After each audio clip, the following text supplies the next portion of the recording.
Matthias Mulumba Walukaga meya addako wa Kyengera Town Council 2021 ndi wano ku mukolo gwa Kabaka ku Matikkira ge ag'omulundi ogwa 2007 ng'ali ku ntebe.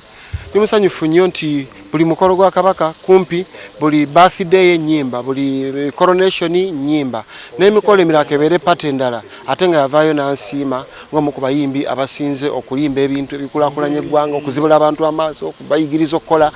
Kale omulala omuntu asobola okwebuuza lwaki Walukaga buli mukolo gwa Kabaka agubeerako. Ekyo nange Katonda ekyo kikyeyampa nga bw'olaba era abayimbi bw'ogamba nti lwaki gundi buli ku mbaga abeerako ng'ayimba.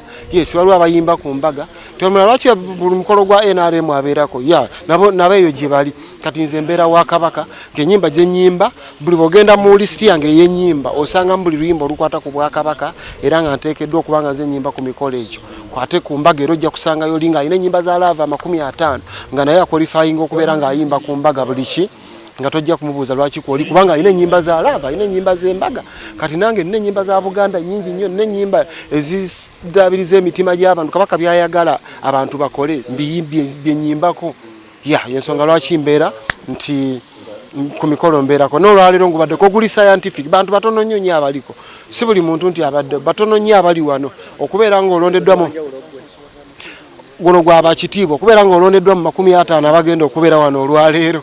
Gwe tebereza Uganda erimu obukadde 45 n'okusoba 50 ffe tuli wano kati gwe weekubemu ttooki olabe mu 50 ogwa luddawa bw'oba tewazze toli mu 5 ogamba ki gwe manya emikisa gye ntutte ekyengera wano nawangudde dda kubanga buli kiseera mbeera ne Kabaka era abantu b'ekyengera mufunye omuntu abeera ne Kabaka mugenda mugamba kigambo ki nga temunnonze nga munsudde Kabaka mujja kujja mwegayirire mutya ekyara era abasonyiwa nti wano enjawulo eriwo nti nno Kabaka talabika.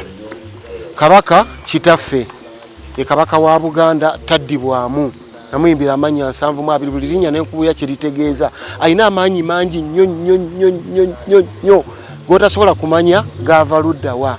Kati amaanyi ago gaalina naawe goofiiringa ndowooza n'abantu abagenda okufa balabika nga bagenda mu ggulu bafiiringa amaanyi ago nga bagenda ewa Katonda balabika balina amaanyi ge bafiiringa nga bakkirira nakwasaaga kufa mangu